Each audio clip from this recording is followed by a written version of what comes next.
نحمدہ ونصلی ونسلم علی سیدنا و مولانا محمد رسول النبی الامین المکین الحنین الکریم الرؤوف الرحیم، اما بعد، بسم اللہ الرحمن الرحیم۔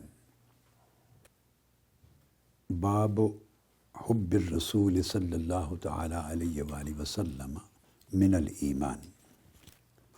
حدثنا ابو الیمان قال اخبرنا شعیب قال حدثنا ابو الزناد عن الاعرج عن ابی ہریرۃ رضی اللہ تعالی عنہ ان رسول اللہ صلی اللہ علیہ وآلہ وسلم قال فوالذی نفسی بیدہ لا یؤمن احدکم حتی اکون احب الیہ من والدہ و ولدہ۔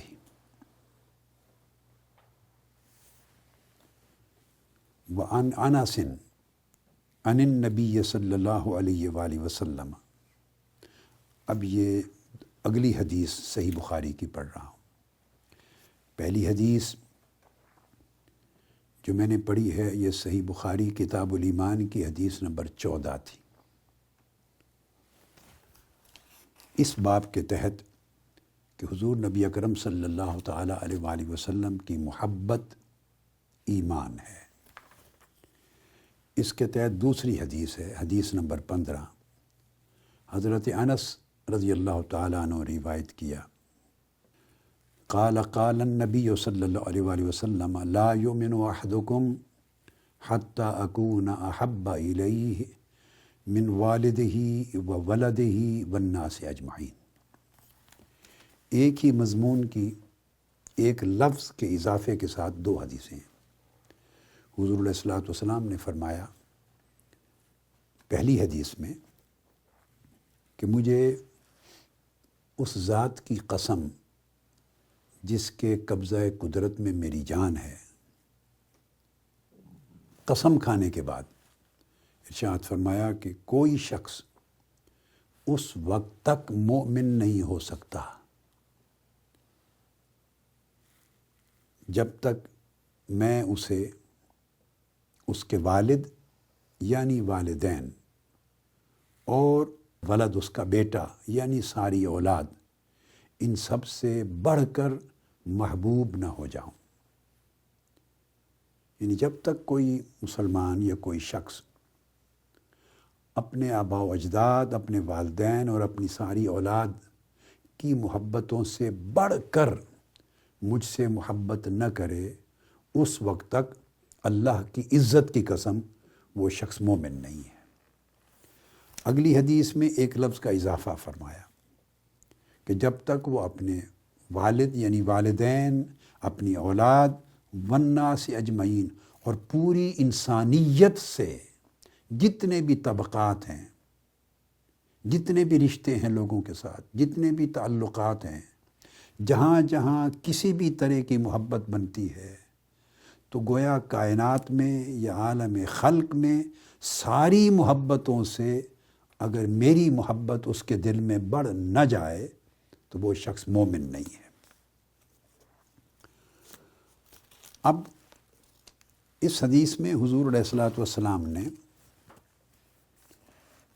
یعنی والدین سے محبت اولاد کی اور اولاد سے محبت والدین کی، اور پھر سب لوگوں کے ساتھ، خواہ میاں بیوی کی محبت ہے، بھائیوں اور بہنوں کی محبت ہے، اعزاء اقارب کی محبت ہے، دوست احباب کی محبت ہے، خونی رشتوں اور خاندانوں کی محبت ہے، قبائلی محبت ہے، مناصب کی محبت ہے، دنیا کی کسی بھی شے کی جو انسان کے دل کو مرغوب اور محبوب ہوتی ہے، جس کی طلب اور رغبت اور محبت اور جس کی طرف میلان اور جھکاؤ انسان کا ہوتا ہے، ان سارے میلانات اور رجحانات سے جب تک میری محبت اس کے دل میں بڑھ نہ جائے اس وقت تک وہ مومن نہیں ہے۔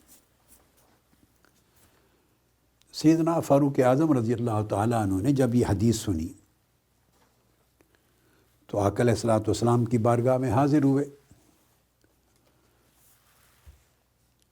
اور عرض کیا یا رسول اللہ صلی اللہ علیہ وآلہ وسلم لَأَنْتَ أَحَبُّ إِلَيَّ مِنْ كُلِّ شَيْءٍ إِلَّا مِن نَفْسِي، آپ یقیناً کائنات کی ہر شے سے بڑھ کر مجھے محبوب ہیں،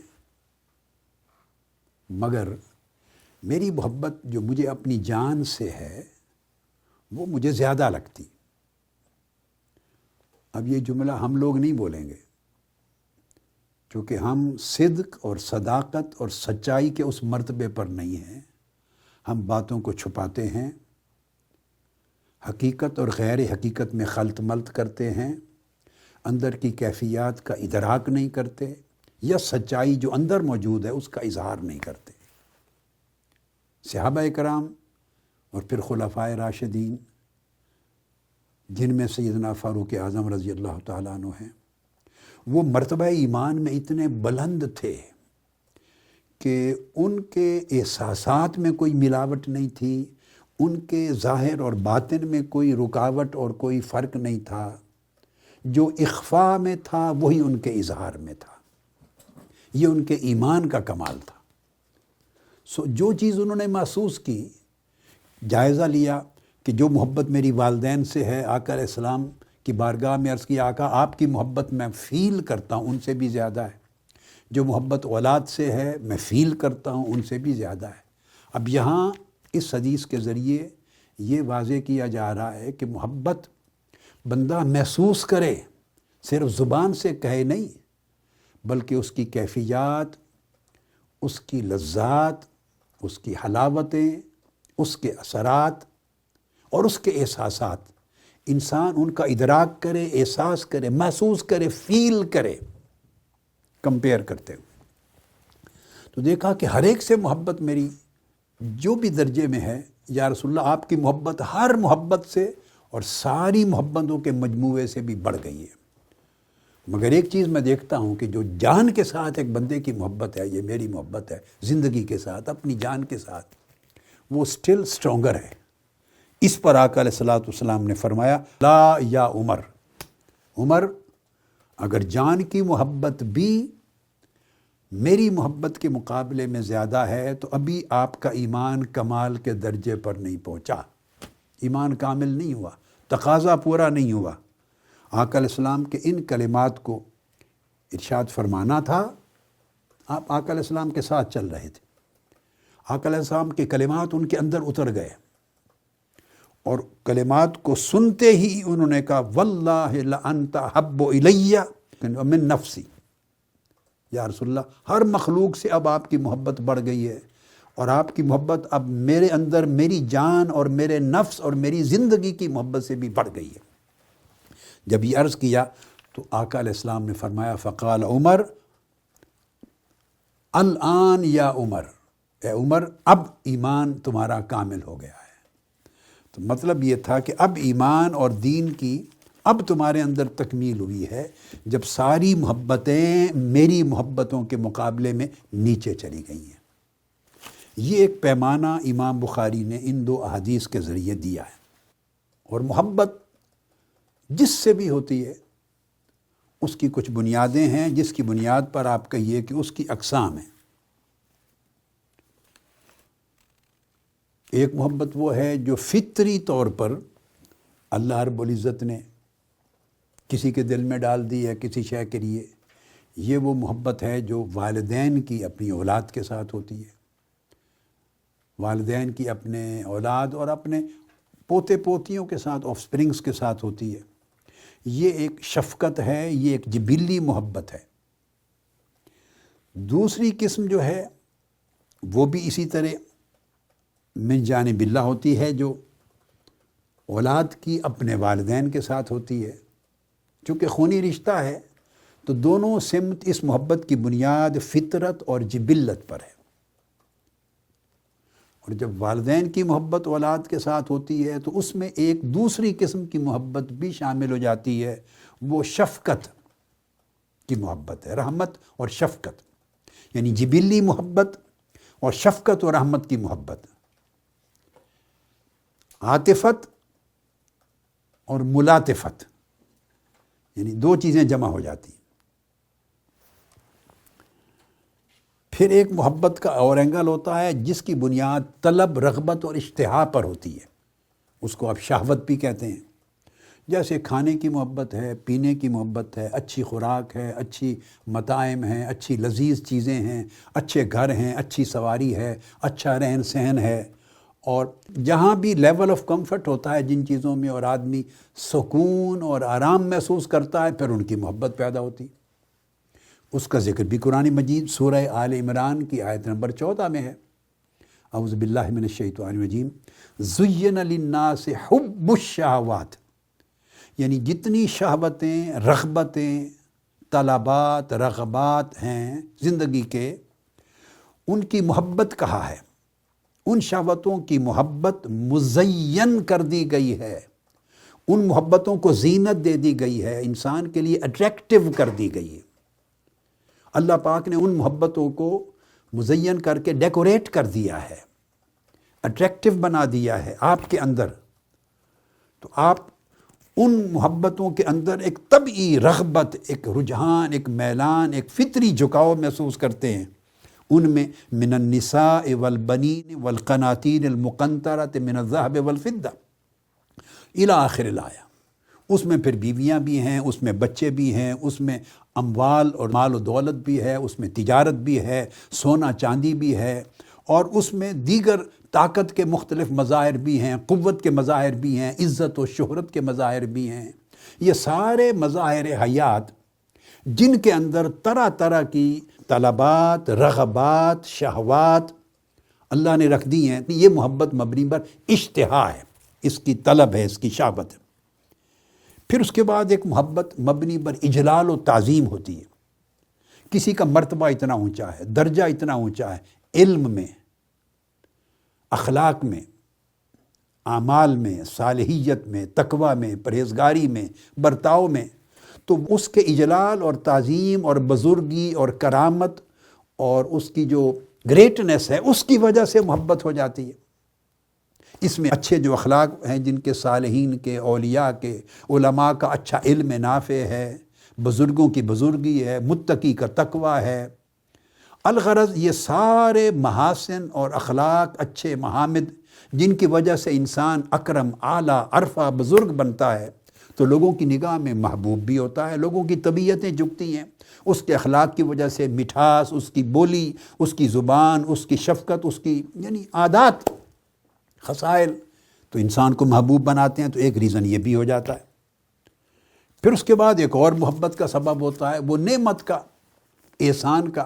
کوئی کسی پہ نعمت کرتا ہے، احسان کرتا ہے، بھلائی کرتا ہے، اس کو تعلیم دیتا ہے، اس کی رہنمائی کرتا ہے، اس کی مدد کرتا ہے، اس کو محکومی سے، محرومی سے، غلامی سے، مجبوری سے، پریشانی سے نکالتا ہے، ہر وقت اس کا خیال رکھتا ہے، تو تبھی محبت اس کے لیے پیدا ہونے لگ جاتی ہے۔ تو اس کے احسانات بنیاد بنتے ہیں اس محبت کے۔ یہ تو 5 قسمیں میں نے بیان کی۔ ان 5 قسموں میں ساری محبتیں، والدین کی اولاد والی کو چھوڑ کر ساری محبتیں حضور علیہ الصلوۃ والسلام کی ذات میں جمع ہیں، کیونکہ وہ سارے وجوہ، وہ ریزنز، وہ سارے اسباب جو محبت کو جنم دیتے ہیں، وہ سارے اسباب اللہ رب العزت نے آقا علیہ الصلوۃ والسلام کے اندر بتمام و کمال رکھ دی ہیں۔ ان میں ایک چیز اور ایڈ کر لیں، اور وہ جمال و کمال ہے۔ کسی کی خوبصورتی ہے اور کسی کا کمال ہے۔ میں صرف اس کو سیپریٹ اس لیے کر رہا ہوں کہ سمجھنے میں آسانی ہو، ورنہ جو اجلال و تعظیم کے اندر، اس محبت کے اندر یہ چیز بھی آ جاتی ہے۔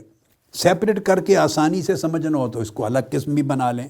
کوئی بڑا خوبصورت ہے، اس کی شکل و صورت بڑی اچھی ہے، اس کی سیرت بڑی اچھی ہے، اس کا اخلاق بڑا اچھا ہے، اس کے علم کا کمال بڑا اچھا ہے، اس کے اخلاق کا کمال بڑا اچھا ہے، اس کا سکل بڑا اچھا ہے، تو اس کے جمال اور کمال، خوبصورتی اور خوبصیرتی، اس کی وجہ سے، اور اس کے اندر محاسن کا بڑا علو، بڑی بلندی ہے، اس کا فن ہے، بڑا کمال ہے۔ یہ محبت، لوگ یہ مختلف ایکٹرز کے ساتھ محبت کرتے ہیں، ان کے سکلز کے ساتھ محبت کرتے ہیں، اداکاروں سے، پلیئرز ہیں، گیم کرتے ہیں، سپورٹرز ہیں، تو وہ ان کا سکل ہے، ان کا فن ہے، ان کی مہارت ہے، اس کے ساتھ محبت ہوتے ہیں، لوگ دیوانے ہوتے ہیں، فین ہوتے ہیں۔ تو یہ طرح طرح کی محبتیں ہیں اور الگ الگ اسباب پر بیس کرتی ہیں اور اس کے مظاہر الگ الگ ہیں۔ تو اس طرح کی محبت اس اے کے ساتھ ہوگی، اس طرح کی محبت بی کے ساتھ ہوگی، اس طرح کی محبت اس زید کے ساتھ ہوگی، اس طرح کی بکر کے ساتھ ہوگی، تو محبتیں تقسیم ہوتی ہیں۔ پھر اسی میں جیسے میں نے عرض کیا، ایک محبت راحت پہ بیس کرتی ہے، گھروں کے ساتھ محبت ہے، خوبصورت گھر بناتے ہیں، اس میں پرسکون پر راحت زندگی ملتی ہے، کاروبار ہے، مال و دولت کی محبت ہے، انہو لحب الخیر لشدید، پیسہ چونکہ راحتیں لاتا ہے، عزت لاتا ہے، طاقت لاتا ہے، سکون لاتا ہے، آسانیاں لاتا ہے، اس سے بھی محبت ہوتی ہے۔ تو مال و دولت سے محبت ہے، گھر بار سے محبت ہے، خوبصورت گاڑی ہے اس سے محبت ہے، اچھے مناظر کے ساتھ محبت ہے۔ الغرض ہر وہ چیز جو آپ کی نگاہ کو سکون دے، آپ کے ذہن کو سکون دے۔ کبھی بڑے مفکر سے، فلسفی سے، عالم سے، اس کے علم، اس کے فکر، فلسفہ اور اس کی سوچ کی بلندی کی وجہ سے محبت ہوتی ہے۔ تو یہ معانی لطیفہ ہیں۔ تو کبھی اسباب مادی ہوتے ہیں، کبھی اسباب روحانی ہوتے ہیں، کبھی اسباب ذہنی اور فکری ہوتے ہیں، کبھی اسباب علمی ہوتے ہیں، کبھی اسباب خلقی ہوتے ہیں، کبھی اسباب خصلت سے ریلیٹڈ ہیں، کبھی اسباب سیرت سے، کبھی صورت سے۔ اب یہ سارے اسباب کو جمع کر لیں، کبھی خونی رشتے سے، جبلت سے، ساری محبتیں جو ان تمام اسباب میں سے کسی بھی سبب سے کسی کے ساتھ پیدا ہوتی ہیں، اس کو آپ بلند کرتے چلے جائیں، اونچا کرتے چلے جائیں اور کمال تک لے جائیں۔ ہر قسم کی محبت کو کمال تک لے جائیں، جبلی محبت کو بھی، فطری محبت کو بھی، شہوانی محبت کو بھی، راحت کی محبت کو بھی، اکرام کی محبت کو بھی، جلال اور کی محبت کو بھی، جمال کی محبت کو بھی، فن کی محبت کو بھی، عاطفت کی محبت کو، ساری محبتوں کو اکھاتے چلے جائیں، آسمان تک لے جائیں۔ جب منتہا کمال پہ پہنچیں پھر ان کا مجموعہ تیار کر لیں، ان کی ٹوٹیلٹی نکالیں، وہ ہر چیز اپنے کمال پر ہو، پھر ہر ایک کا کمال جمع ہو جاؤ، وہ جو ما حاصل ہوگا، آقا علیہ السلام نے فرمایا اس ما حاصل سے بھی میری محبت سب سے بڑھ جائے۔ یعنی حجم میں، اس کی کمیت میں بھی سب سے بڑھ جائے اور کیفیت میں بھی سب سے بڑھ جائے، کوانٹیٹی میں بھی سب سے زیادہ ہو اور کوالٹی میں بھی سب سے زیادہ ہو۔ اس کو حضور علیہ السلام نے ایمان قرار دیا۔ جب محبت یہ ہو جائے تو محبت ایثار مانگتی ہے۔ محبت کرنے والا، اس کی علامت کیا ہے؟ وہ محبوب کو دیکھنا چاہتا ہے، وہ محبوب سے ملنا چاہتا ہے، وہ محبوب کو سننا چاہتا ہے، اور محبوب جو کہے اس کو مانتا ہے، محبوب کے لیے اپنا آرام قربان کرتا ہے، محبوب کے لیے اپنا ذوق ختم کرتا ہے، اپنی چاہت ختم کرتا ہے، محبوب کے لیے اپنی ترجیح کو ختم کرتا ہے، محبوب کے لیے مر مٹتا ہے، جان دینی پڑے جان بھی دیتا ہے۔ یہ محبت ہے، یہ تعریف ہے۔ کوئی ایسا کام نہیں کر سکتا جس سے میرا محبوب راضی ہو، اور کوئی ایسا کام چھوڑ نہیں سکتا جس کے چھوڑنے پر میرا محبوب خفا ہو۔ تو گویا محبوب کے کہے کو کرتا ہے، محبوب کے منع کیے سے رکتا ہے، محبوب کو چاہتا ہے، محبوب کی طرح کی زندگی بسر کرتا ہے، محبوب کی طرح کا لباس پہنتا ہے، محبوب کی طرح کی آواز نکالتا ہے، محبوب کی طرح نشست و برخاست رکھتا ہے، پھر محبوب جن سے محبت کرتا ہے پھر آگے ان سے محبت کرتا ہے۔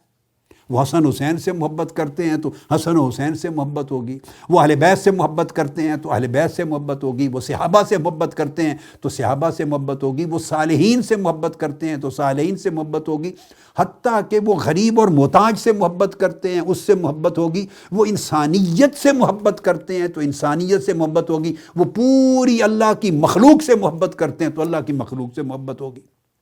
یعنی محبوب کی محبت جدھر جدھر جاتی ہے، محب کی محبت اس کے پیچھے پیچھے جاتی ہے۔ ایسا نہیں ہو سکتا محبوب ایک چیز کو چاہے، محب کسی اور چیز کو چاہے، دونوں کی محبتوں کے رخ اپوزٹ ہوں اور کہے میں تو بڑا عاشق ہوں۔ یہ ہمارا عشق ہے، یہ جو ہماری زندگیوں کا عشق رسول ہے نا، اور ہماری زندگیوں کی محبت رسول یہ ہے کہ آقا علیہ السلام کی چاہت کسی اور سمت ہے، ہماری چاہتیں اور سمت ہیں، فرمان کسی اور سمت ہے، ہمارا عمل کسی اور سمت ہے۔ وہ جس چیز سے ناراض اور خفا ہوتے ہیں ہم وہ کام کرتے ہیں، جس سے خوش ہوتے ہیں اس کام کی پرواہ نہیں کرتے، جس کا حکم دیتے ہیں اس کی نافرمانی کرتے ہیں، جن سے منع کرتے ہیں وہ زندگی میں آسودگی کے لیے کرتے رہتے ہیں۔ یعنی ہم الٹ چلتے ہیں، دعویٰ محبت کا کرتے ہیں۔ پھر اگلی بات، محبت کرنے والا کبھی غافل نہیں ہوتا۔ محبت اور غفلت دو چیزیں نہیں ہیں، محبت بیتاب رکھتی ہے، محبت جگاتی ہے، محبت بے چین رکھتی ہے، محبت مستعد رکھتی ہے، محبت دوہراتی ہے۔ ہماری زندگی میں غفلت ہے، ہماری زندگی میں کوتاہی ہے، یعنی ہم زبان اور دعویٰ کے اعتبار سے محبت کی بات کرتے ہیں اور ساری زندگی ظاہر اور باطن میں ہم خلاف محبت ہے، مخالفت ہے۔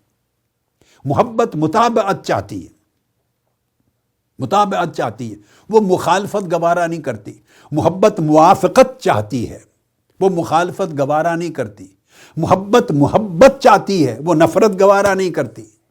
محبت ملاطفت چاہتی ہے، وہ منافرت گوارا نہیں کرتی۔ محبت قربت چاہتی ہے، وہ دوری گوارا نہیں کرتی۔ محبت ایثار قربانی چاہتی ہے، وہ بخل اور کنجوسی گوارا نہیں کرتی۔ یعنی وہ کون سا محب ہے جو محبت کا دعویٰ بھی کرے اور طبیعت میں بخل اور کنجوسی بھی رکھے؟ یہ چیز محبت کو، محب کو، محبوب کو اور تعلق کے محبت کو سمجھنے کی ضرورت ہے۔ یہ عرض کر دیا کہ آقا علیہ السلام نے فرمایا اس طرح ساری محبتیں اور ان کے سارے آخری اینڈ کمال کے جمع کر کے جو ٹوٹل بنے گا، سم ٹوٹل، وہ سارا مل کے میری محبت کا ایک ذرہ ہو، وہ میری محبت ایک پہاڑ ہو، تو وہ شخص ایمان میں کامل ہے۔ اس لیے فرمایا قل ان کنتم تحبون اللہ فاتبعونی یحببکم اللہ، اگر اللہ سے محبت کرتے ہو تو پھر میرے اندر فنا ہو جاؤ، میری رضا میں، میرے حکم میں، میری منشا میں، میری خوشی میں فنا ہو جاؤ۔ جہاں میں قدم رکھوں وہاں تمہارا قدم ہو، میرے پیچھے پیچھے چلو، میرے اسوہ میں، میری سیرت میں، میری چاہت میں، میری رغبت میں، میری ترجیح میں فنا ہو جاؤ۔ یہ فاتبعونی ہے۔ جب ایسا کر لو گے تو اللہ پھر تمہیں صرف محب نہیں رہنے دے گا، تمہیں اللہ اپنا محبوب بنا لے گا۔ کیوں؟ کہ تم اس کے محبوب کے سچے محب ہو۔ اللہ کا طریق یہ ہے کہ وہ اپنے محبوب آقا علیہ السلام سے ایسی محبت کرتا ہے کہ جو ان کے محبوب کا سچا محب ہو جاتا ہے اللہ اسے بھی محبوب بنا لیتا ہے۔ یعنی سچا محب وہ ہوتا ہے کہ محبوب کے محبوب سے بھی پیار کرتا ہے، محبوب کے محب سے بھی پیار کرتا ہے۔ اب اس کے لیے یہ جو میں نے جتنی گفتگو کی، کیا ایک عجیب خوبصورت بات ہے، اور اس باب کے بعد جو اگلا باب بیان کیا، اتفاق ہے جتنی گفتگو میں نے کی ہے وہ اس پورے گفتگو کو اگلا باب ثابت کر دیتا، اس کی دلیل بن گیا ہے، وہ شہادت بن گیا۔ نیا باب قائم کر کے امام بخاری نے وارد کی ہے، باب حلاوت الایمان، یہ باب نمبر 9 ہے۔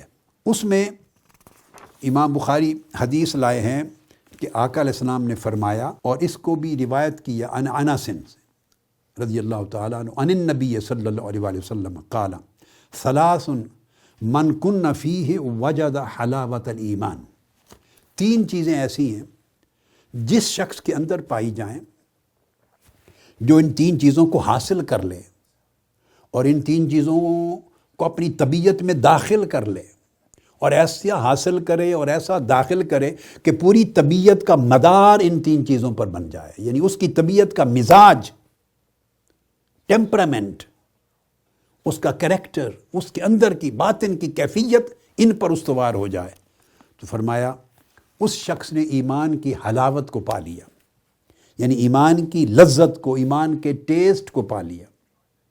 یہاں لفظ حلاوت بول کر ایک محسوس شے کی تشبیہ سے غیر محسوس حقیقت کو سمجھایا جا رہا ہے۔ حلاوت ذائقے سے تعلق رکھتی ہے، اور اشارہ یہ کر دیا تاکہ فوری ذہن چلا جائے کہ آپ لوگ بڑے اچھے اچھے کھانے کھاتے ہیں نا، خوش ذائقہ مشروب پیتے ہیں، خوش ذائقہ پھل کھاتے ہیں، طرح طرح کی ڈشز کھاتے ہیں، طرح طرح کی سویٹ ڈشز کھاتے ہیں، تو آپ کا ذائقہ ہے، اس سے آپ کو حلاوت ملتی ہے، ایک ٹیسٹ ڈیولپ ہوتا ہے، ایک لذت ملتی ہے، آپ فیل کرتے ہیں بڑا پیارا۔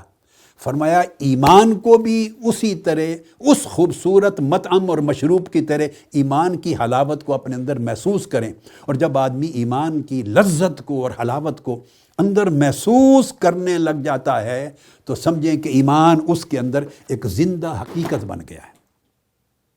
ایمان ایک زندہ حقیقت بن گیا ہے، محض ایک تصدیق اور اظہار کے کلمات نہیں رہا، وہ رچ بس گیا ہے۔ تو فرمایا وہ کیا 3 چیزیں ہیں؟ فرمایا ان یکون اللہ ورسولہ احب الیہ مما سواہما، پہلی یہ چیز کہ اللہ اور اللہ کے رسول باقی ساری کائنات کی ہر شے سے بڑھ کر اسے محبوب ہو جائیں۔ کائنات کی کوئی شے اللہ اور اللہ کے رسول کے مقابلے میں اس کی زندگی میں عملاً ترجیح نہ رکھے، ہر چیز پیچھے چلی جائے. ایک یعنی اس کی محبت کائنات کی ہر شے کی محبت سے بڑھ جائے. دوسرا وَإِن يُحِبَّ الْمَرْءَ لَا يُحِبُّهُ إِلَّا لِلَّهِ، اور اس محبت کا اللہ اور اس کے رسول کی محبت کا اثر اس کی شخصیت پر اور اس کی سیرت پر اور اس کی طبیعت اور مزاج پر ایسا ہو کہ اس کے بعد جس شخص سے بھی وہ بندہ محبت کرے اللہ کے لیے کرے. یعنی پہلے کہا کہ ساری محبتیں نیچے رہ جائیں اور اللہ رسول کی محبت کل کائنات کی محبتوں کے اوپر چھا جائے، غالب آ جائے. دوسری بات کی کہ اب نیچے آ جائیں.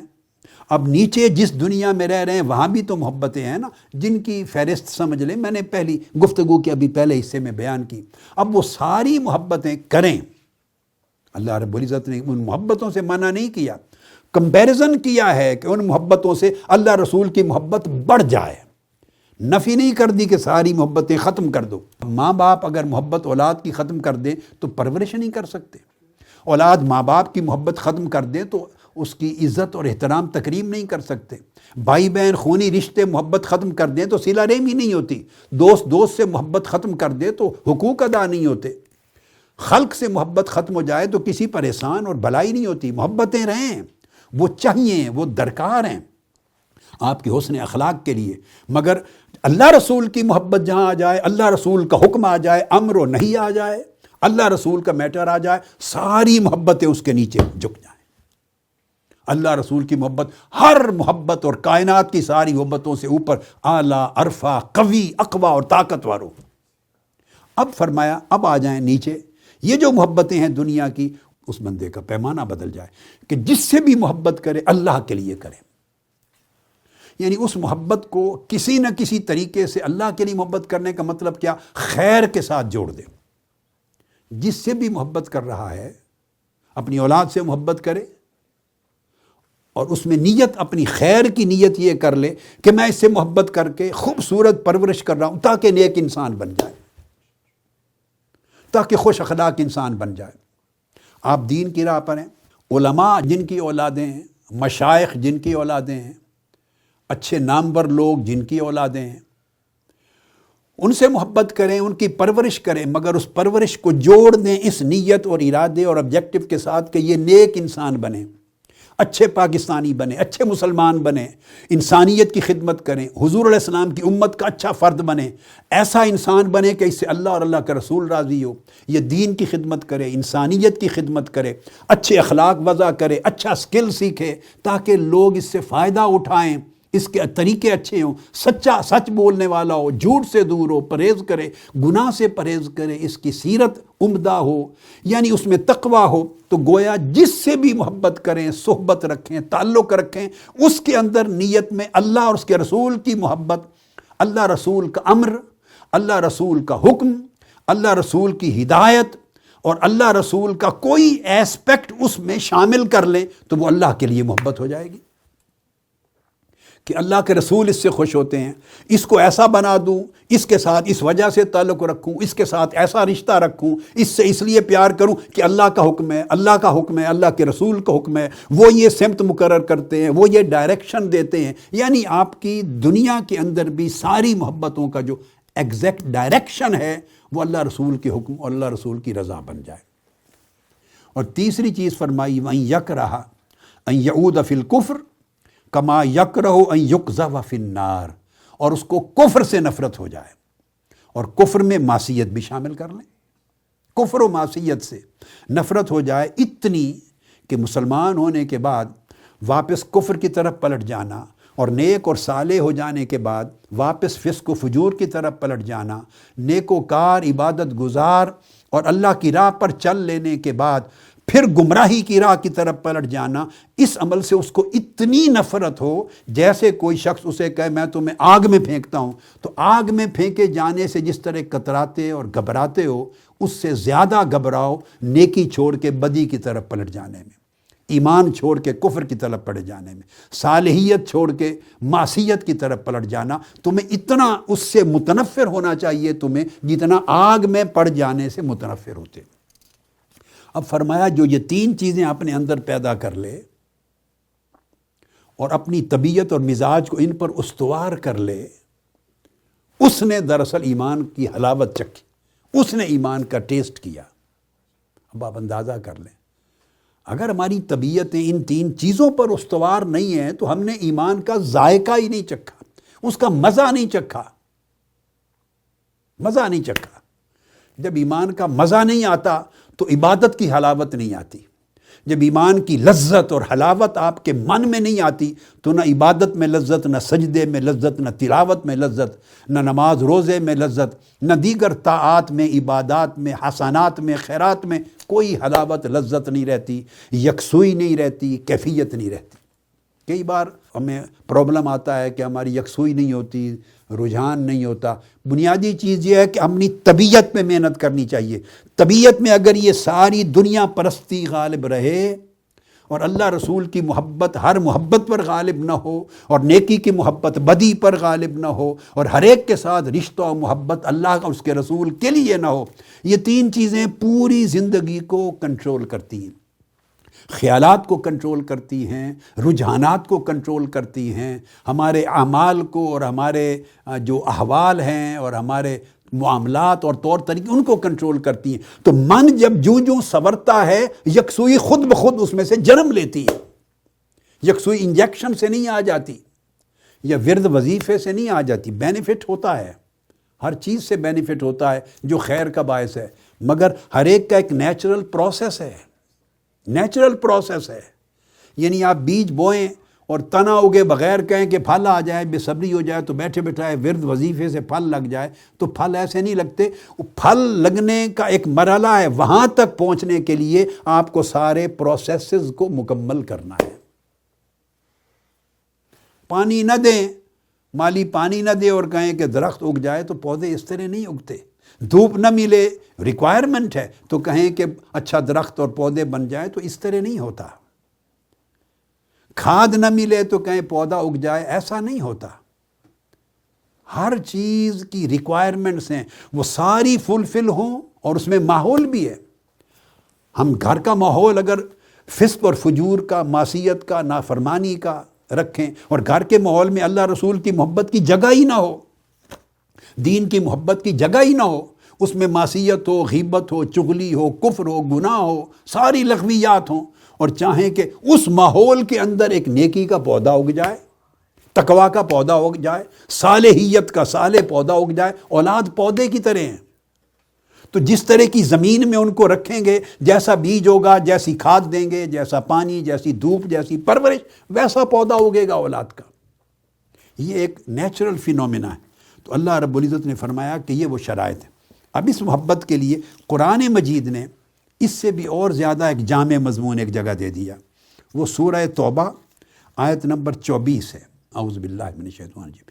ان کان آباؤکم و ابناؤکم، کہہ دیجئے اگر تمہارے باپ دادا اور تمہارے بیٹے بیٹیاں، تمہاری اولادیں، اور تمہارے بھائی اور بہنیں، اور تمہاری بیویاں، اور تمہارے دیگر تمام رشتہ دار، اور تمہارے اموال، مال و دولت، سب کچھ جو محنت سے کماتے ہو، اور تمہاری تجارت اور تمہارے کاروبار جس کے نقصان کا ہر وقت تمہیں ڈر لگا رہتا ہے، کھٹکا لگا رہتا ہے، اور وہ تمہارے مکانات اور رہائش گاہیں جنہیں پسند، محبت سے، چاہت سے بناتے ہو اور دیکھ دیکھ کے خوش ہوتے ہو، پسند ہوتے ہو، یہ ساری چیزیں اگر تمہیں اللہ اور اللہ کے رسول کی محبت ان سے بڑھ کر نہ ہو تو اللہ کے امر کا انتظار کرو، اللہ تمہیں نافرمانوں اور معصیت کاروں میں داخل کرے گا۔ احب الیکم من اللہ و رسولہ و جہاد فی سبیلہ، اللہ کی محبت، اللہ کے رسول کی محبت، اور اللہ کے دین کی محنت کی محبت، تگ و دو، سٹرگل اللہ کے دین کے لیے، اپنے اندر دین مستحکم کرنا، اولاد میں مستحکم کرنا، معاشرے میں دین کو مستحکم کرنا، لوگوں میں دین کو مستحکم کرنا، دین کی دعوت کو پھیلانا، دین کے علم کو، دین کے فکر کو، دین کے کردار کو، اس کے پھیلانے میں محنت کرنا، منظم سٹرگل، انفرادی، اجتماعی۔ جب تک یہ اللہ رسول اور اس کے دین کی محبت ان ساری محبتوں پر غالب نہ ہو تو فرمایا پھر انتظار کرو کسی بھی وقت اللہ کی سزا کا۔ ہم اس مرحلے میں ہیں۔ اس کے بعد ایک جو میں نے آپ بات کی، امام بخاری نے 10واں باب قائم کیا۔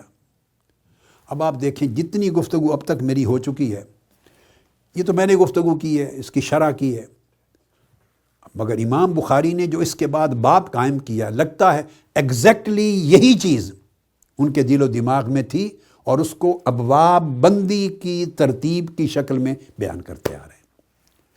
اب یہ جو تھا باب حب الرسول من الایمان صلی اللہ علیہ وسلم کہ آقا علیہ السلام کی محبت ایمان ہے، اس باب کے بعد اور ایمان کی حلاوت یہ ہے، اس کے بعد اگلا باب لائیں، باب علامت الایمان حب الانصار، ایمان کی علامت انصار کی محبت ہے۔ اب فوری طور پہ جب آپ پڑھیں گے صحیح بخاری کو تو ذہن میں ایک سوال آئے گا کہ اس کا کیا جوڑ ہے، یکلخت انصار کی محبت کو نکال لیا بہت سی محبتوں میں سے۔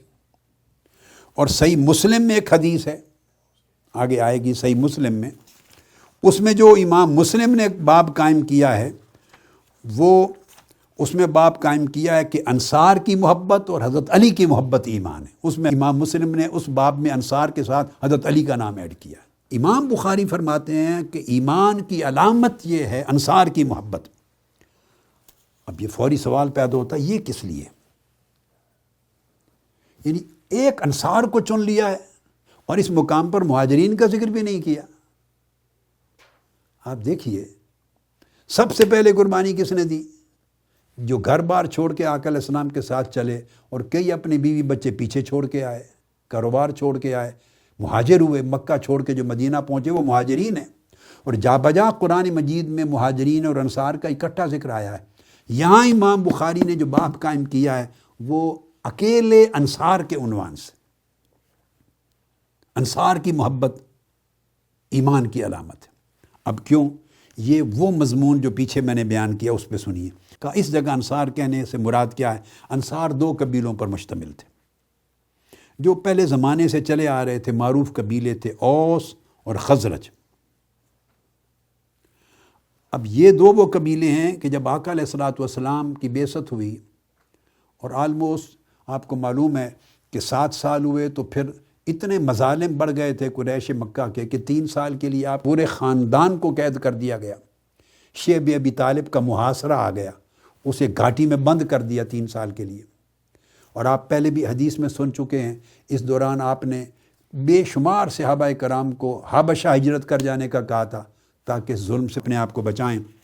جب آقا علیہ والسلام شیب ابی طالب کے محاصرے سے نکلے، آپ کے گھر کے اندر 2 سہارے تھے جو آپ کو ری انفورس کرتے تھے، آپ کی طاقت کا باعث بنتے تھے، آپ کو ان دکھوں اور مظالم اور ظلم اور اذیت اور پریشانیاں، رکاوٹیں، مخالفتوں، ان کے ماحول میں وہ ان کے اندر قوت دیتے تھے۔ ایک آقا علیہ والسلام کے چچا حضرت ابو طالب، جنہوں نے آپ کے دادا کے وصال کے بعد ہی سے 8ویں سال کی عمر میں سنبھال لیا تھا، اور ایک ام المومنین حضرت خدیجہ الکبریٰ رضی اللہ تعالیٰ عنہ، آپ کی شریکہ حیات، وہ آپ کی سب سے بڑی سپورٹر تھی۔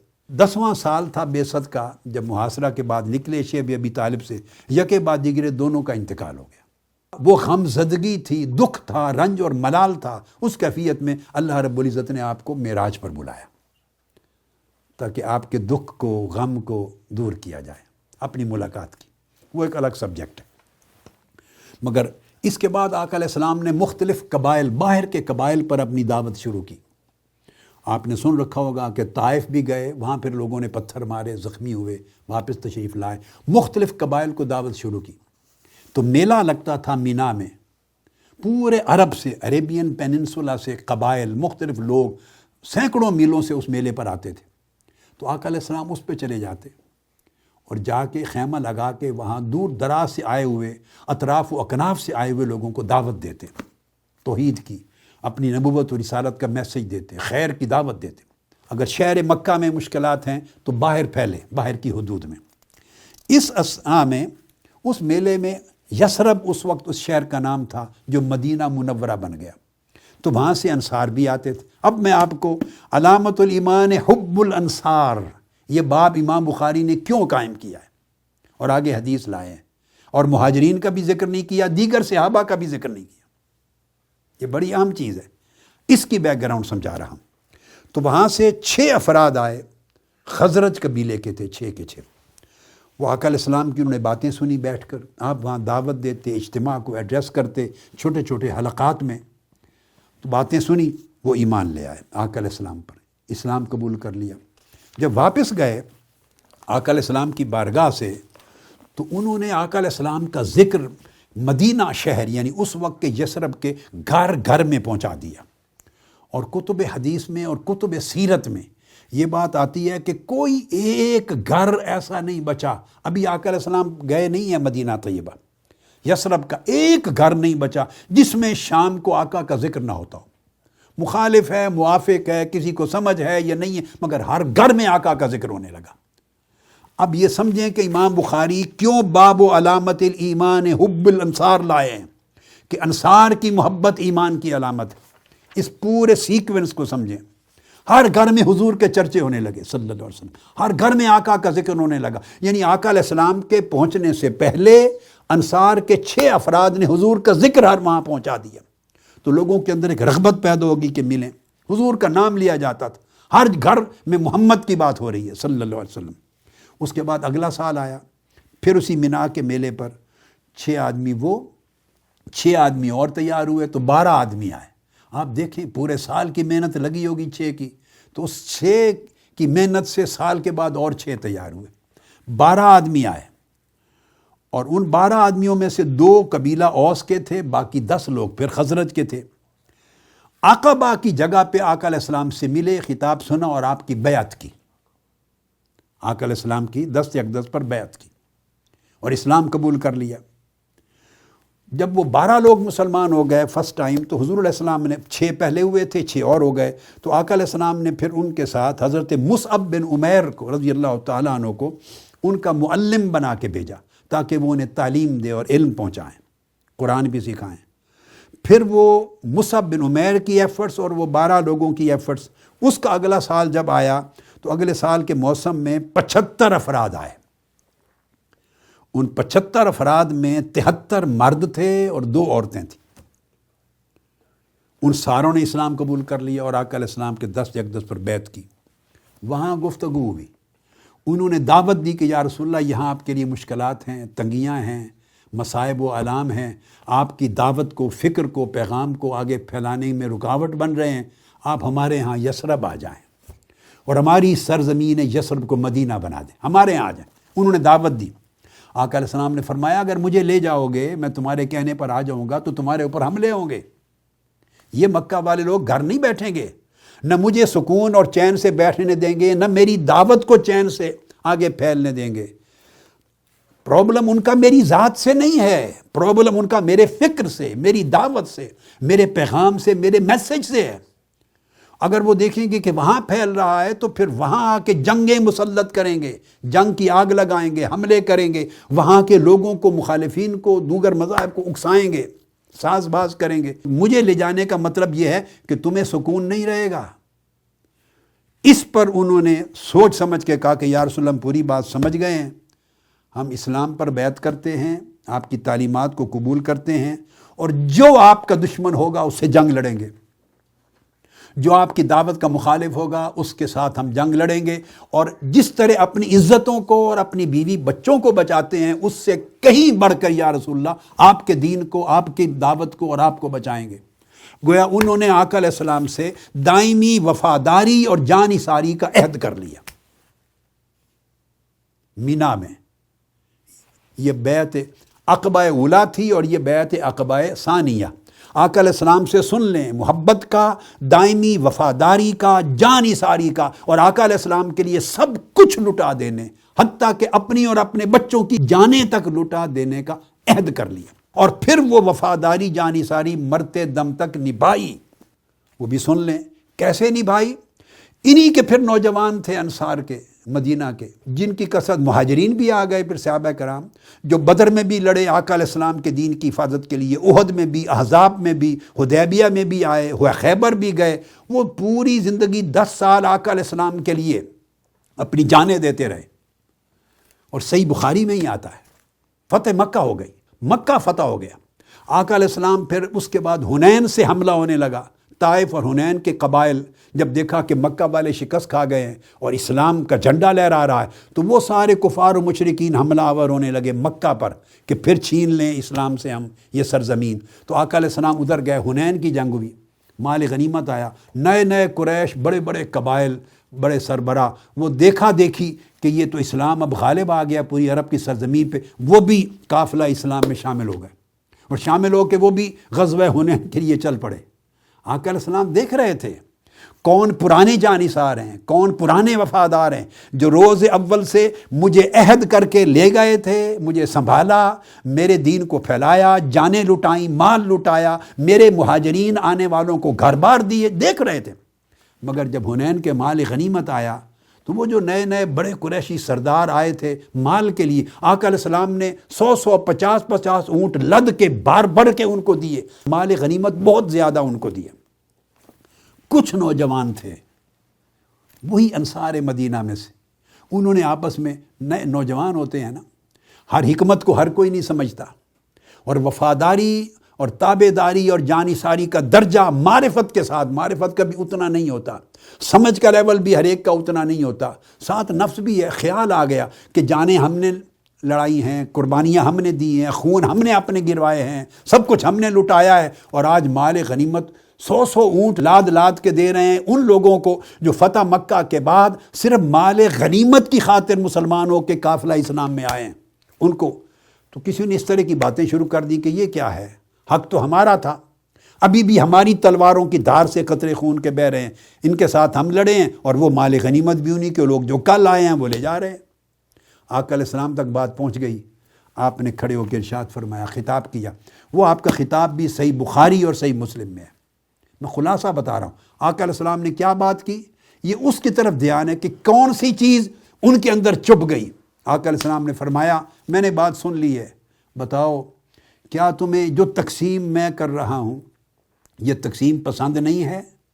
اور میری تقسیم یہ ہے کہ کیا تم یہ پسند نہیں کرتے کہ جب ہر کوئی حنین سے واپس لوٹے تو یہ جو قریشی سردار ہیں یہ لدے ہوئے اونٹ مال و دولت کے اور مال غنیمت لے کے لوٹیں، اور تم محمد مصطفیٰ کو واپس لے کر لوٹو، تمہارے حصے میں محمد آئیں، ان کے حصے میں مال غنیمت آئے، اس تقسیم پہ کیا خوش نہیں ہو؟ بس وہ رونے لگ گئے۔ وہ جو ان کے اندر کی کیفیات تھی، ان کے اندر پھر ایک اضطراب، ایک تلاطم آ گیا، ایک لمحے کے لیے ایک خیال چھایا تھا، وہ چھٹ گیا۔ فرمایا یہ تقسیم ہے، ان کو مال دے کے بھیج رہا ہوں اور محمد تمہارے ساتھ بھیج رہا ہوں، تم محمد کو لے کے جا رہے ہو صلی اللہ علیہ وآلہ وسلم۔ تو پھر وہ ڈٹ گئے۔ تو یہ وہ انصار تھے جنہوں نے مرتے دم تک آقا علیہ السلام کے ساتھ وفاداری جانثاری نبھائی، اور آپ کو سہارا دیا، اور آپ کے دین کے لیے تن من دھن سب کچھ لٹا دیا۔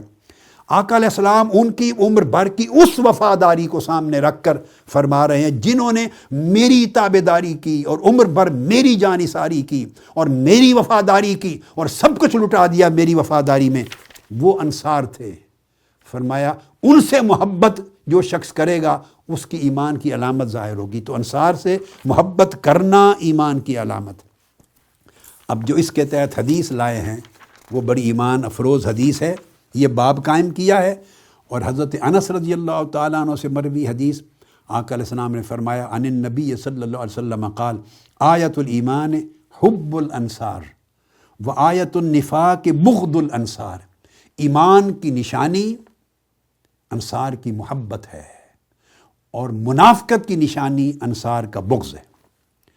جو شخص ان انصار سے بغض رکھتا ہے، اس لیے انصار کو مقدم کیا اور یہاں چن کر انفرادی طور پہ ان کا ذکر کیا کہ تم سن لو کہ انصار وہ ہیں، جب ابھی میں مکہ میں تھا میں نے مدینہ ہجرت کرنے کا سوچا بھی نہیں تھا، میں اپنی دعوت قبائل کو دیتا تھا، مکہ کے قریش نے رد کر دی تھی، مشکلات تھی، لوگ یہاں سے پناہ لینے کے لیے حبشہ بھیج دیے تھے، میں نے خود 3 سال کی قید نبھائی تھی، اور دعوت کے لیے اب قبائل کی طرف میں رجوع کر رہا تھا۔ یہ وہ انصار ہیں جو اس مشکل گھڑی میں میری غلامی میں آئے، میری وفاداری کا انہوں نے عہد کیا، میری جانثاری کا عہد کیا، میری تابعداری کا عہد کیا، اور پھر جو مہاجر میرے ساتھ چلے سب کو سنبھالا اور میرے دین کو سنبھالا۔ چونکہ یہ میرے وفادار اور جانثار ہیں، ایک حدیث میں فرمایا ان کی کمی کوتاہی بھی ہو جائے تو میری وفاداری کا حیا کرو۔ لوگوں میں اچھائیاں بھی ہوتی ہیں، کمزوریاں بھی ہوتی ہیں، اچھائیاں ہوں تو ان سے پیار کرو، کمزوریاں ہو جائیں تو عفو درگزر کرو۔ ہر وقت ذہن میں رکھو کہ میرے وفادار ہیں، ہر وقت ذہن میں رکھو کہ میرے جانثار ہیں، ہر وقت ذہن میں رکھو کہ میرے تابعدار ہیں، اور اس وقت کھڑے ہوئے ہیں میرے ساتھ جب اور کوئی نہیں تھا۔ تو اس لیے آقا علیہ السلام نے ان کی محبت کو ایمان کی علامت بنا دیا، اس بنیاد پر، محض اس بنیاد پر۔ حدیث نمبر 18، وہ پہلی 17 تھی، اس میں آقا علیہ السلام نے اس بیعت عقبہ ثانیہ کی طرف اشارہ کیا ہے۔ اس نے فرمایا اخبرنی ابو ادریس عائذ اللہ ابن عبداللہ ان عبادہ بن الصامت رضی اللہ عنہ وکان شاہد بدرا وہو احد النقباء لیلۃ العقبہ۔ عبادہ بن صامت روایت کرتے ہیں اور فرمایا کہ وہ بدری صحابہ میں سے ہیں، اور وہ لیلۃ العقبہ، وہ جس رات بیعت ہوئی تھی، اس کے 12 نقباء میں سے ہیں۔ یہ بھی ذہن میں رکھ لیں کہ جب وہ 75 افراد نے بیعت کر لی تو آقا علیہ السلام نے ان میں سے 12 اپنے نقباء بنائے، اپنے نمائندے بنائے، 12 نقباء، اور ان کو بھیجا۔ پہلے ایک کو بھیجا تھا پچھلے سال مصعب بن عمیر کو، اب 12 نقباء، گویا لوکل لیڈرز بنا دیے، چھوٹے چھوٹے گھرانوں کے گروپس کے اوپر لیڈر بنا دیے تاکہ وہ اس میسج کو آگے پھیلائیں۔ اور یہ 12 نقباء اسی طرح بنائے جیسے قرآن مجید میں ہے، موسیٰ علیہ السلام نے اپنے بنی اسرائیل کے 12 قبیلوں پر 12 نقباء بنائے تھے، اس سنت کے مطابق 12 نقباء بنائے۔ اور اس حدیث میں بیان کرتے ہیں امام بخاری کہ یہ ان 12 نقباء میں سے ایک ہیں، عبادہ بن صامت۔ وہ کہتے ہیں کہ ہم آقا علیہ السلام کے ارد تھے، ہم نے بیعت کی، قالا، انہوں نے کہا بایعونی، آقا علیہ السلام نے فرمایا بایعونی علی اللہ تشرکوا باللہ شیئا۔ آقا علیہ السلام نے فرمایا آؤ میرے ساتھ بیعت کرو اس بات پر کہ اللہ کے ساتھ شرک نہیں کرو گے، ولا تسرقوا، اور کبھی چوری نہیں کرو گے، کسی کا مال غبن نہیں کرو گے، ولا تزنوا، بدکاری نہیں کرو گے، ولا تقتلوا اولادکم، اپنی اولاد کو قتل نہیں کرو گے۔ اس کا زیادہ تر اشارہ بیٹیوں کو قتل کرنے کی ان کی رسم کی طرف تھا۔ ولا تأتوا ببہتان تفترونہ بین ایدیکم وارجلکم، کسی پر تہمت، کسی کی عزت پہ تہمت نہیں لگاؤ گے، کسی کی عزت نہیں اچھالو گے۔ یہ سارے آقا علیہ السلام نے ہم سے عہد لیے، اور پھر اس کے بعد فرمایا ولا تعصوا فی معروف، اور جو حکم میں دیتا ہوں نیکی کا، بھلائی کا، اس میں کبھی معصیت و نافرمانی نہیں کرو گے۔ یہ سارے وعدے لیے اس بیعت میں آقا علیہ السلام نے۔ اس پر آقا علیہ السلام کے ساتھ ہمارا میثاق قائم ہوا، ان 6-7 آرٹیکلز پر وہ بیعت، وہ میثاق، وہ معاہدہ، بیعت سے مراد معاہدہ ہے، میثاق ہے، کمٹمنٹ، ہمارا پلیج قائم ہو گیا آقا علیہ السلام کے ساتھ۔ اور پھر فرمایا فمن وفا منکم فاجرہ علی اللہ، اور بعض نسخوں میں تشدید کے ساتھ بھی آیا فمن وفا منکم، دونوں ہیں نسخوں میں، فاجرہ علی اللہ، جس نے یہ عہد اور اپنا پلیج پورا کیا اس کا اجر، پورا اجر اللہ کے ذمے۔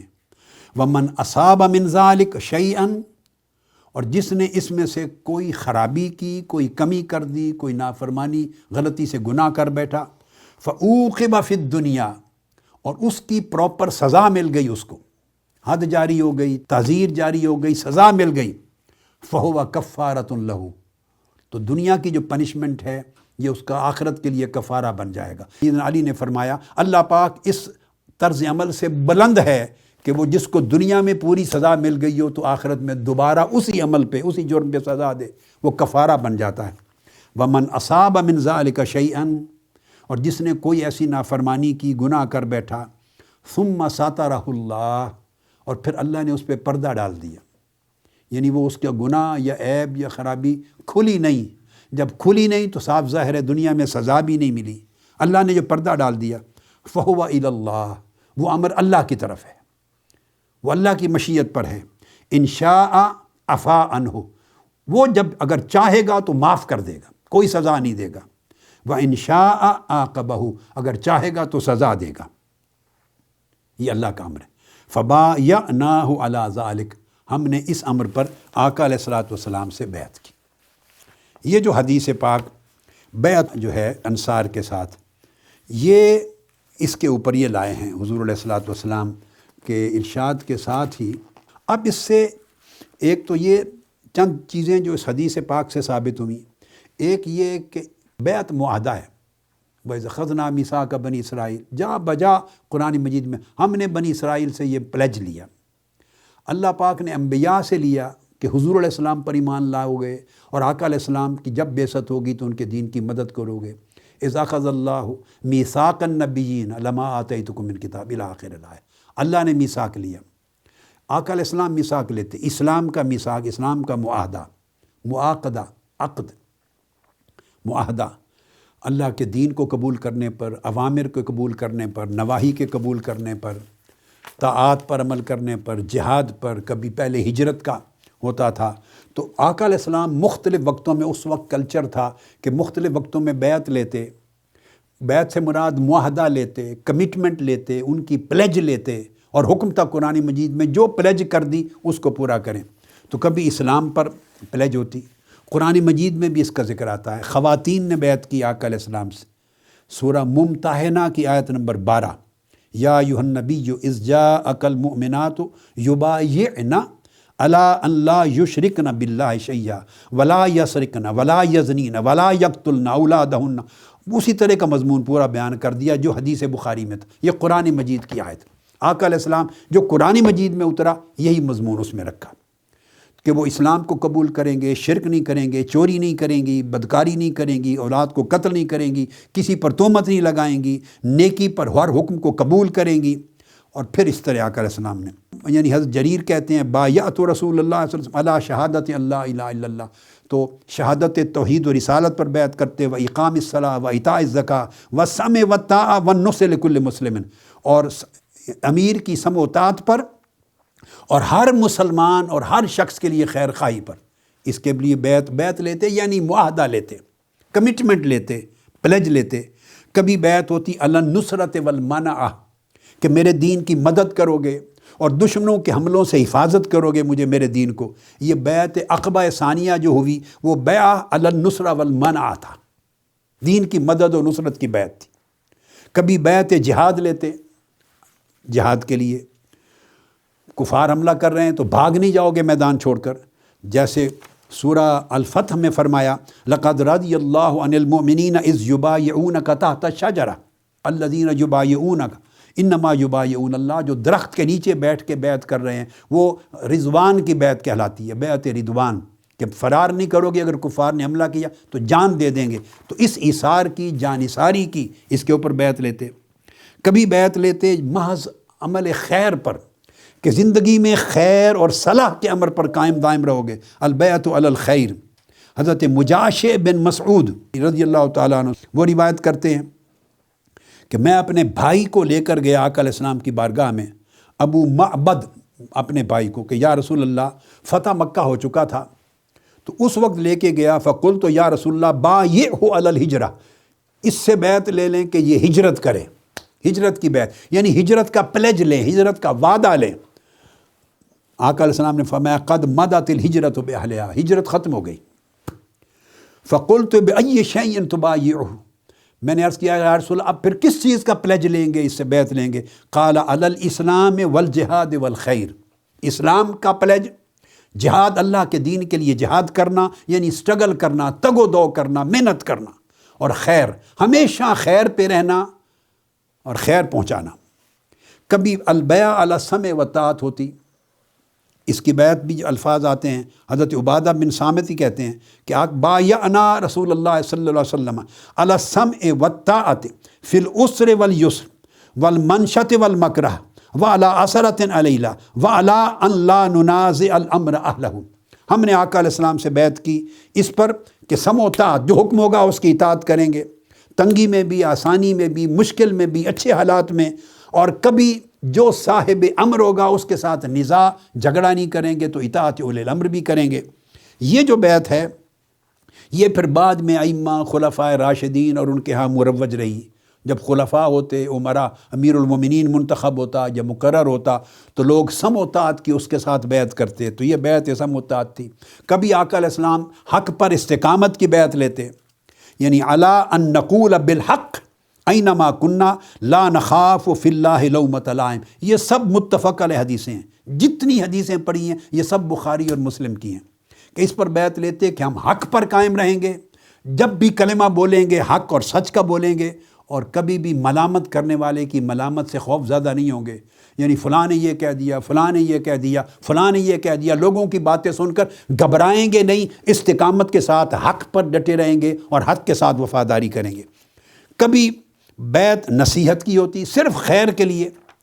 ایک صحابی کہتے ہیں میں نے عرض کیا یا رسول اللہ میری بیعت کر لیں، تو آقا علیہ السلام نے ساتھ شرط لگائی کہ نماز روزے کے ساتھ بیعت کرو. اس امر کی بھی وَالنُّصْحِ لِكُلِّ مُسْلِمٍ، اس امر کی بھی بیعت کرو کہ ہر مسلمان کا خیر خواہ رہو گے، ہر مسلمان کی خیر خواہ کرو گے، کسی کے لیے بدنیت نہیں بنو گے، کسی کے لیے برا کلمہ زبان پر نہیں لاؤ گے، کسی کے لیے بری سوچ زبان پر نہیں لاؤ گے. ہر مسلمان کا خیر خواہ ہونا، یہ معنی ہے نصیحت اور ناصح ہونے کا، کہ ہر مسلمان کی بھلائی سوچنا، ہر مسلمان کے لیے بھلائی کرنا، یعنی سراپا خیر بن جائے دوسرے کے لیے بندہ. اس پر بیعت لیتے. اور ایک قاضی ایاز نے شفا میں بیان کیا ایک صحابی کا، وہ حاضر ہوئے، عرض کی یا رسول اللہ میں نے بیعت کرنی ہے کہ آپ سے محبت کرتا ہوں. آپ نے کہا کر لو. تو اس نے کہا یا رسول اللہ میں آپ سے محبت کرتا ہوں. البیع علی المحبہ، یعنی یہ پلیج لیتے تھے. اس زمانے کے کلچر کے مطابق پلیج ہوتے تھے اور اس کو پھر وہ نبھاتے تھے، اس کو نبھاتے تھے. اس کو نبھانا ایمان کا حصہ تصور کیا جاتا تھا. تو اس حدیث پاک میں جو آخری آج ہم نے بیان کی، اس میں گویا نیک چیزوں پر پلیج لینا، اللہ کے احکام پر، اوامر پر، نواہی پر، خیر پر، نصیحت پر، صلح پر، مصالحت پر، نیکی پر، تقوی پر، پرہیزگاری پر، جہاد پر، دین کے ساتھ کمٹمنٹ پر، وفاداری پر، آقا علیہ السلام کی محبت و طاعت پر، اللہ کی طاعت پر، توحید پر، یہ پلیج ہوتے ہیں، یہ ہوتے تھے. پھر اس کے بعد یہ آ گیا کہ اولاد کو کسی اعتبار سے مارنا، قتل کرنا، حتیٰ کہ اس کے اندر یہ آ جائے گا کہ مطلب ان کے جذبات کو قتل کرنا، ان کی شخصیت کو قتل کر دینا. یعنی ایسی زندگی نہ گزارو کہ وہ دب دب دب کے گویا قتل شدہ کی طرح ہو جائیں. یہ میں انفر کر رہا ہوں. آج تو وہ بچوں کو قتل کرنے کی کسٹم نہیں ہے نا، تو اس وقت تھا. وَإِذَا الْمَوْءُودَةُ سُئِلَتْ بِأَيِّ ذَنبٍ قُتِلَتْ، ہر بچی پوچھے گی، ہر نفس پوچھے گا کس گناہ پر مجھے قتل کیا گیا. سورہ تکویر میں جو آیا 8 اور 9 آیت میں، آج تو وہ کسٹم نہیں ہے. تو آج اس کا ایک امپلیکیشن اور بھی ہے، امپلائڈ معنی ہے، یعنی ان کی شخصیتوں کو دبا کر ختم نہ کر دو، ان کو نکھرنے دو، ان کے اندر خوبیاں، صلاحیتیں، اسکل، ٹیلنٹ ڈیولپ کرو. اس کا مطلب ہے پرورش کرو، انہیں قتل نہ کرو. پھر اس کے بعد اسی کے اندر حدیث میں حکم، یعنی فوائد میں آیا کہ کسی پر بہتان تراشی نہیں کرنی چاہیے، الزام نہیں لگانا چاہیے. تو زبان کو ہمیشہ پاک رکھیں، تہمت اور الزام سے ہمیشہ محفوظ رکھیں، بدگمانی سے محفوظ رکھیں. اس میں غیبت بھی ہے، چغلی بھی ہے، شکایت بھی ہے، برائی بھی ہے اور کذب بھی ہے. ہر چیز سے پاک رہیں. اور پھر یہ کہ جو امر اللہ نے دیا، پھر اس کے بعد یہ بھی اس میں آیا کہ اس کی تابعداری کی جائے، اس کی معصیت نہ کی جائے، اس امر کی خلاف ورزی نہ کی جائے. اور لفظ کیا وَلَا تَعْصُوا فِي معروف. معروف جامع لفظ ہے ہر خیر کے لیے، کہ ہر امر خیر، ہر بھلائی کی بات کی پیروی کی جائے، ہر اچھائی کی بات جہاں سے ملے اس کی پیروی کی جائے. پھر فمن وفا منکم، اس عہد پر، پلیج پر جو بندے نے کر لیا. اس پلیج کے لیے یہ بھی سمجھ لیں، یہ واجبات میں سے نہیں ہے کہ کسی کے ہاتھ میں ہاتھ رکھ کر پلیج کیا جائے، یہ واجبات میں سے نہیں ہے. اس زمانے کلچر تھا، جب خلیفہ کو منتخب ہوتا تو اس کے ہاتھ میں ہاتھ دے کے لوگ اپنی اطاعت کا اعلان کرتے. بعد ازاں بنو امیہ، بنو عباس، یہ آٹمن امپائر اور خلافت عثمانیہ، ہمیشہ طریقہ چلتا رہا ہے. مگر ایک سٹیج آئی کہ یہ کلچر یا یہ کسٹم چینج ہو گیا ووٹ سے. اب آدمی ووٹ دے کر کسی کے حق میں اپنی رائے کا اظہار کرتا ہے. یہ اپنی رائے کا اظہار ہے، اپنی اطاعت کرنے کے ارادے کا اظہار ہے، اپنی کمٹمنٹ اور اپنا پلیج ہے کہ میں بغاوت نہیں کروں گا، اس وفاداری کو توڑوں گا نہیں، اور استقامت کے ساتھ میں اس اطاعت پر یا اس خیر پر قائم رہوں گا. تو اس کے واجبات میں سے نہیں ہے کہ ہاتھ میں ہاتھ دینا. اگر بندہ ارادہ کر لے، اللہ سے جب عہد کرتا ہے اور اللہ سے بیعت کرتا ہے تو بندہ ارادہ کرتا ہے، تو یہ ایک پلیج ہے جو آپ کے دل و دماغ کا پلیج ہے، جس کے اوپر آپ کا ریزولو ہے، آپ کا انٹینشن ہے، آپ کی کمٹمنٹ ہے، ایک انٹلیکچول کمٹمنٹ، ایک اسپریچول کمٹمنٹ، ایک دل کی کمٹمنٹ ہے کہ آپ دل سے اس پر ایگری ہو گئے ہیں، اس پہ جم گئے ہیں، اور پھر یہ آپ کا عہد ہو گیا. اللہ پاک نے فرمایا اللہ نے تمہارے ساتھ بیعت کر لی کہ تمہاری جان و مال خرید لیے جنت کے عوض. کتنی اچھی بیعت ہے، یعنی کتنا اچھا سودا ہے، یعنی تم عہد کر لو کہ باری تعالیٰ ہم جان و مال اور دنیا کے مفادات پر آخرت اور جنت کو ترجیح دیتے ہیں۔ یہ عہد کر لینا، اللہ سے ارادہ کر لینا، پختہ پلیج کر لینا اپنے من میں، اس کو بھی بیعت کہا ہے۔ تو یہ اس کے کسٹمری طریقے ہیں، کسٹم اب پہلے زمانے میں اور تھے، اب محض آپ ارادہ کر لیں یہ میرا استاذ ہے، میں اس کی ملازمت اختیار کروں گا، ملازمت کے مراد ان کی صحبت میں دائمی رہوں گا، ان سے استفادہ کروں گا، ان سے سیکھوں گا، وہ آپ کے شیخ ہو گئے، آپ ان کے مرید ہو گئے۔ یہ ارادہ ہو گیا، ارادہ کرنے والا مرید ہے، پلیج کرنے والا بیعت کر رہا ہے، کمٹمنٹ کرنے والا بیعت کر رہا ہے، وہ ہاتھ دے یا نہ دے، سامنے بھی ہو یا نہ ہو، حتیٰ کہ ایک مشرق میں ہے ایک مغرب میں ہے، محبت کا ارادہ کرنے والا، میں فلاں سے محبت کرتا ہوں، آپ ان کی کتب کو پڑھیں، ان کی تعلیمات لیں۔ وہ بزرگ آپ عمر بھر ملے ہی نہیں، اللہ پاک نے فرمایا کہ ایک شخص نے محبت کی، واحد فی المشرق و آخر فی المغرب، ایک مشرق میں ہے دوسرا مغرب میں ہے، لجمع اللہ بینہما یوم القیامت ویقول ھذا الذی تحبہ، قیامت کے دن اللہ ان کو جمع کر دے گا اور فرمائے گا یہ وہ شخص ہے کہ میری خاطر تو اس سے محبت کرتا تھا، میری خاطر محبت کرتا تھا۔ تو وہ ارادہ بھی قبول ہے، وہ بیعت اور وہ پلج بھی آپ کی ہو گئی۔ حضور سیدنا غوث الاعظم شیخ عبد القادر جیلانی ہیں، 900 سال گزر گئے، آپ ان کی تعلیمات پر عمل کرنے کی پلج کر لیتے ہیں، ان سے اپنی نسبت عقیدت اور محبت کی قائم کر لیتے ہیں، میں ان سے استفادہ کروں گا، ان کی کتب سے فیض لوں گا۔ حضور داتا گنج بخش علی حجویری کے ساتھ ان کی تعلیمات پر عمل پیرا ہونے، ان کی کتب کشف المحجوب ہے، ان کی غنیت الطالبین ہے، ان کی فتوح الغیب ہے، اور حضرت غریب نواز خواجہ معین الدین اجمیری ہیں جن سے آپ کو محبت ہے، اور پھر ان کی تعلیمات ہیں، آپ ان کے ساتھ کمٹ کرتے ہیں کہ میں ان کے نقش قدم پہ چلوں گا، اس طرح کی زندگی بسر کروں گا، ان کی تعلیمات پر عمل کروں گا۔ تو یہ آپ شاگرد ہو گئے ان کے۔ وہ شاگرد خواہ ظاہری صحبت میں بنے، خواہ ملاقات بھی نہ ہو تو کتاب کے ذریعے بنے، آج ٹیکنالوجی کا زمانہ ہے، خطاب کے ذریعے بنے، گھر میں ٹی وی لگاتے ہیں، آپ آن لائن بیٹھ کے سنتے ہیں۔ اب یہ ساری دنیا اگر مجموعی طور پہ جو آگے آگے لوگ سنا رہے ہیں تو وہ شاید لاکھوں میں چلا جاتا ہے، لیکن مجھے پتہ ہے کہ کتنے لوگ ریگولر اس ٹائم پہ سنتے ہیں درس بخاری، وہ براہ راست درس بخاری سن رہے ہیں، مگر مجھ سے ممکن ہے ان کی ملاقات بھی نہ ہوئی ہو، سماع کر رہے ہیں، ان کو اجازت ملے گی۔ تو اس طرح کسی کی کتاب کے ذریعے آپ اخذ فیض کرتے ہیں، آپ ان کے شاگرد ہو گئے۔ ارادہ کر لیا کہ میں ان کے رستے بتائے ہوئے اچھے ہیں، اس پر قائم رہوں گا، آپ مرید ہو گئے۔ جس کی کتاب سے استفادہ کرتے رہے وہ آپ کے شیخ ہو گئے، جس کی تعلیم سے رشد و ہدایت لیتے رہے وہ آپ کے شیخ ہو گئے، جس کا کارکن بن کے کام کرتے رہے وہ آپ کے قائد ہو گئے۔ یعنی یہ قائد ہونا، شیخ ہونا، یہ استاذ ہونا، مرشد ہونا، یہ پہلے زمانے میں لوگ ایسے ہاتھ میں ہاتھ دیے بغیر، محض کوئی چل کے امام قشیری اپنے شیوخ کے پاس جاتے، امام سلمی اپنے شیوخ کے پاس جاتے، باجد بستامی اپنے شیوخ کے پاس جاتے، یعنی مختلف مشائخ شیوخ کے پاس سفر کر کے جاتے، کوئی فضیل ابن ایاز کے پاس، ابراہیم بن ادم کے پاس، اور 20 30 40 سال ان کی صحبت میں رہتے۔ بس ممکن ہے زندگی میں کبھی ہاتھ میں ہاتھ دینے کی یہ پریکٹس کی بھی نہیں ہوگی، کبھی نہیں کی۔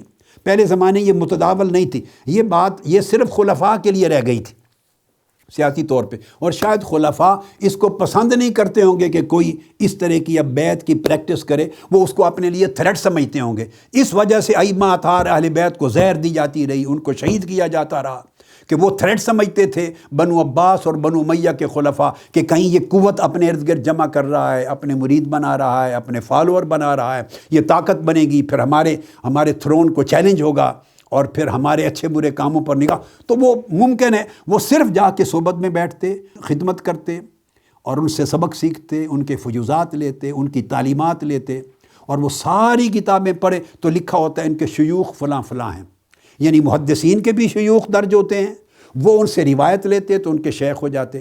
صوفیاء اور اولیاء کے بھی شیوخ درج ہیں، داتا گنج بخش علی حجویری کے سینکڑوں شیوخ ہیں، مگر سینکڑوں شیوخ کا مطلب یہ نہیں کہ کسی ایک کے ہاتھ میں ہاتھ دے کر انہوں نے رسمی طریق سے وہ بیعت کی ہے، نہیں، یہ ساری بیعت ہے، سب سے معاہدہ ہے، جس سے آپ نے استفادہ کر لیا، ارادہ کر لیا، زیارت کے لیے گئے، ان کے تعلیم لی، ان اکتساب فیض کیا، آپ کا یہ تعلق قائم ہو گیا۔ تو اس طرح تمام مشائخ صوفیاء، حضرت شہاب الدین عمر سہروردی، حضرت شاہ بہاؤالدین نقشبند، حضرت امام ابو الحسن شاذلی، حضرت سید احمد الرفاعی، ابو مدین غوث المغربی، شیخ اکبر محی الدین ابن العربی، آپ جتنے مشائخ کا نام لیتے چلے جائیں، ساروں کے سینکڑوں شیوخ ہیں۔ کسی کی خدمت میں سال 2 سال رہے، کسی کی خدمت میں 5 سال رہے، کسی کی خدمت میں 10 20 سال رہے، اور کسی کی خدمت میں سفروں میں جہاں اللہ والا ملتا ان کی خدمت میں جاتے، رہتے، سیکھتے، پڑھتے، اکتساب فیض کرتے، تعلیم لیتے، یہ ان کے شیخ ہوتے، اور پھر ان کی تعلیمات کے ساتھ کمٹمنٹ کرتے۔ ان کا پلیج ہوتا کہ جیسے زہد اور فقر کی راہ آپ نے بتائی، جیسے تقوی اور صداقت کی راہ آپ نے بتائی، جیسی خدمت دین کی راہ آپ نے بتائی، جیسے علم صالح کی راہ آپ نے بتائی، اس پر قائم رہوں گا۔ اس سے ان کی طہارت نفس ہوتی اس پلیج کے ذریعے۔ پلیج ان کا محاسبہ بنتا، وہ اپنا اس کے ذریعے محاسبہ کرتے کہ میری کمٹمنٹ ہے اللہ سے، اللہ کے رسول سے، اہل اللہ سے کمٹمنٹ ہے، میں اس راستے پر چلوں، اس پلیج کو نہ توڑوں، اور وہ پلیج ان کو مدد کرتی۔ مگر سارا کچھ ہوتا کیا ہے؟ وہ دراصل اپنا ارادہ ہوتا ہے۔ آخری بات یہ کہ اگر کہیں آپ کی پلیج دل کے اندر ٹوٹ جائے، آپ کسی سے مطمئن نہیں ہیں، راضی نہیں ہیں، کسی کا عمل کسی وجہ سے آپ کے اندر ایک انکار یا بغاوت یا تردد یا ایک شک و شبہ یا ان کی ناپسندیدگی آ جائیے، تو آپ اس کو توڑ بھی سکتے ہیں۔ کوئی زنجیر تو ایسا ہے نہیں جو بندھا ہوا ہے تو آپ چھوڑ نہیں سکتے۔ ارادہ کیا تھا تو وہ معاہدہ ہو گیا تھا، وہ بیعت ہو گئی تھی، وہ ارادت ہو گئی تھی۔ ارادہ کیا توڑنے کا، آپ کو نہیں رہا، کوئی اور جگہ پسند ہے وہاں چلے جائیں، چھوڑ دیں۔ ہمیشہ خیر کے پیچھے رہیں، ہمیشہ خیر کے پیچھے رہیں، اور ایک جگہ سے خیر ملے تو اس کا مطلب یہ کبھی نہیں ہوتا کہ کسی دوسری جگہ خیر لینے سے روک دیا جائے، یہ بخل ہوتا ہے۔ خیر جہاں سے ملے لینی چاہیے، نور جہاں سے ملے لینا چاہیے، علم جہاں سے ملے لینا چاہیے، حکمت جہاں سے ملے لینا چاہیے، مگر صرف لیتے ہوئے جگہ کا انتخاب کرتے ہوئے اس کی چھان بین ضرور کریں کہ کتنی پختگی ہے، کتنا صدق ہے، کتنی تحقیق ہے، کتنی درستگی ہے۔ چونکہ جب آپ پلیج کر لیں گے تو پھر آپ بلائنڈلی فالو کر رہے ہیں، چونکہ ہر شخص محقق نہیں ہے، ہر شخص ہزاروں لاکھوں کتابوں کا مطالعہ کرنے والا نہیں، ہر شخص میں امتیاز کرنے، صحیح اور غلط میں تمیز کرنے کی صلاحیت نہیں۔ پھر آپ پلیج جب کرتے ہیں تو مطلب ہے ان کی تعلیم کو فالو کرتے ہیں۔ اگر اسی میں کمزوری ہوگی، اس کا تقویٰ کمزور ہے، اس کا علم اور تحقیق کمزور ہے، الراسخون فی العلم میں سے نہیں ہے، معلومات بہت ہیں مگر علم نہیں ہے، اس میں دقت نہیں، گہرائی نہیں، اس میں حکمت نہیں، تو جب یہ خرابی ہوگی تو وہ غلط فیصلے کرے گا، اس کے فتویٰ غلط ہوں گے، اس کی رہنمائی غلط ہوگی، وہ کبھی آپ کو انتہا پسند بنا دے گا، کبھی ادھر پھسلا دے گا، مختلف مشکل مقامات آئیں گے تو اس کی گائیڈنس مس گائیڈنس بن جائے گی۔ لہٰذا چناؤ کرنے کے کہاں سے پڑھنا اور کہاں سے سیکھنا ہے، چناؤ سے پہلے محنت کرنا ضروری ہوتی ہے تاکہ بعد کی مشکلات سے آپ بچ جائیں۔ یہ چونکہ حدیث بیعت الانصار تھی آقا علیہ الصلوۃ والسلام کے دست اقدس پر، تو میں نے ساتھ اس موضوع کو بھی سمجھا دیا۔ اللہ رب العزت ہمارے اعمال اور احوال سب کی اصلاح فرمائے اور ہمارے لیے خیر مقدر کرے اور ہمیشہ خیر پر استقامت دے۔ والسلام علیکم ورحمۃ اللہ وبرکاتہ۔ سب سے پہلے نئی ویڈیوز کو حاصل کرنے کے لیے شیخ الاسلام ڈاکٹر محمد طاہر القادری کے آفیشیل یوٹیوب چینل کو سبسکرائب کریں اور بیل آئیکن کلک کریں۔